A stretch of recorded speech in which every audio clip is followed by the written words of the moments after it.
வணக்கம். விழா கொண்டாட்டம் பத்தி பேசுவோமா? யூகிச்சிட்டீங்களா? நான் திருநங்கை. இப்போ சித்திரை மாதம். உலகமே இப்போ விழுப்புரம் கூவாகம் திருவிழா பத்தி சிந்தனை பண்ணுது. நான் இதுவரைக்கும் போனதே இல்லங்க. போனது இல்லைனால நான் திருநங்கை இல்லைன்னா பொருள் இல்ல. எனக்கு ரொம்ப விழா கொண்டாட்டம் உள்ள ஒரு மனசு. ஆனாலும் எங்கேயோ இழையோடி அந்த கொண்டாட்டங்கள ரசிக்க முடியாம என் மனசுக்குள்ள ஏதோ ஒரு கட்ட போட்ட மாதிரியான ஒரு உணர்வு. உங்களுக்கு புரிஞ்சிருக்கும்னு நெனைக்கிறேன். அது ஒரு கண்காட்சி போல எனக்கு தோணும். நான் இந்த பொருள் விற்பனைக்கு அல்ல மாதிரி, நான் கண்காட்சிக்கான பொருள் அல்ல அப்படிங்கிற மாதிரியான என்னோட மனக்கருத்து. ஆனா என் மக்களுக்கு அது ஒரு பெரிய வடிகால். நான் அங்க இல்லையே ஒழிய, என் மனசெல்லாம் அங்க தான் இருக்கு. அந்த கொண்டாட்டத்துக்குள்ளார பார்த்தீங்கன்னா, நான் உருவம் இல்லாம உலாவிட்டு தான் இருக்கேன். எல்லாரையும் பாருங்களேன், அப்படி ஒரு சுதந்திரமான ஒரு கொண்டாட்டம். தான் என்னவாக விரும்பினமோ, அதுவாகவே ஆகிட்டோன்ற மாதிரியான ஒரு கொண்டாட்டச் சூழல் எல்லாருக்கும் வாய்க்காது. அ எனக்கு தெரிஞ்சு மற்ற கொண்டாட்டங்கள் எல்லாம் கொண்டாட போறோம், கொண்டாடணும் அப்படிங்கிறதுக்காக தன்ன தானே ஆயத்தப்படுத்திட்டு கொண்டாடுற கொண்டாட்டமா இருக்கும். ஆனா எங்க மக்கள் கொண்டாடுற அந்த கொண்டாட்டம்ங்கிறது, ஒரு எல்லையற்றது, கட்டுப்பாடற்றது, விதிகள் அற்றது, இப்படிதான் இருக்கணும், இப்படி இருக்கக்கூடாதுங்கிற பாகுபாடையெல்லாம் உடைச்சது.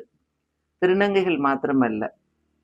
பால் புதுமையினர், வானவில் என்னென்னமோ சொல்லி இப்ப நீங்க எல்லாருமே அடையாளப்படுத்துறீங்கல்ல, அந்த அத்தனை அடையாளத்தினருக்குமான ஒரு சுதந்திரமான தளம்.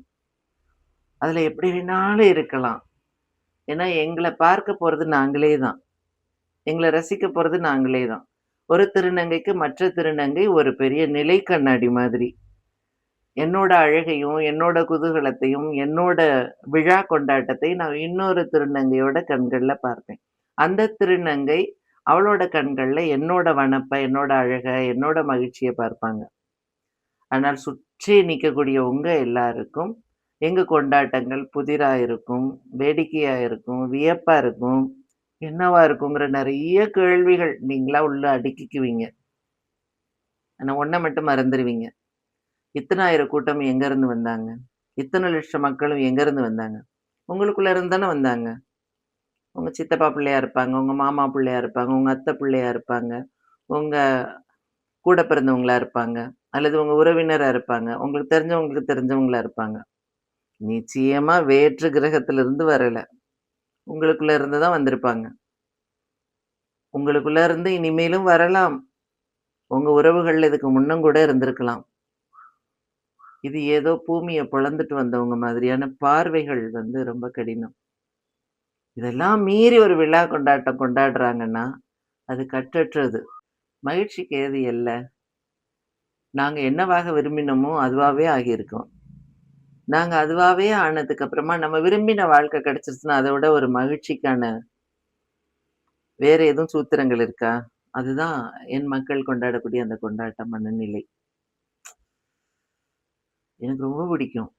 என்னோட நிகழ்ச்சிகள், பொய் முகமூடி, போலித்தனம் அதெல்லாம் நான் கொஞ்சம் விட்டு விலக முடியாம சில சூழல் எல்லாருமே கிணத்துக்குள்ள விழுந்துட்டா யார தான் மேலருந்து தூக்கி விடுறது?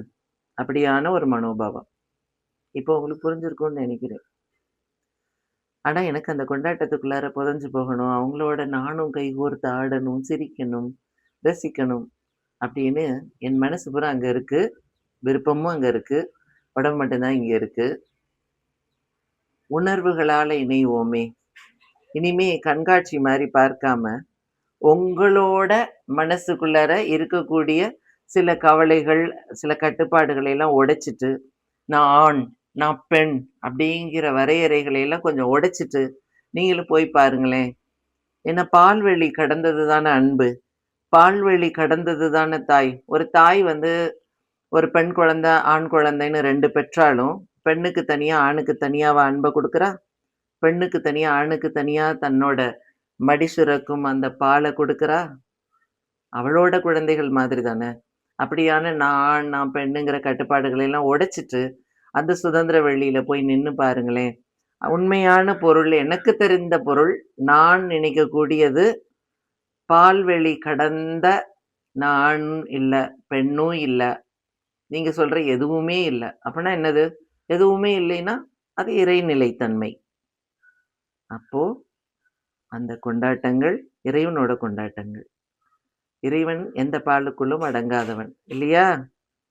நம்மளும் கூட இனிமேல் இத கேள்விக்குறிகளாலயும், கேலிக்குறிகளாலயும் பார்க்காம, குதூகலத்தோட, ஐயோ! நமக்கு அங்க போக முடியலையே! நம்மளும் அந்த ஒரு பொழுதுபோக்கு கொண்டாட்டத்த ரசிக்க முடியலையேன்னு ஏங்குங்க.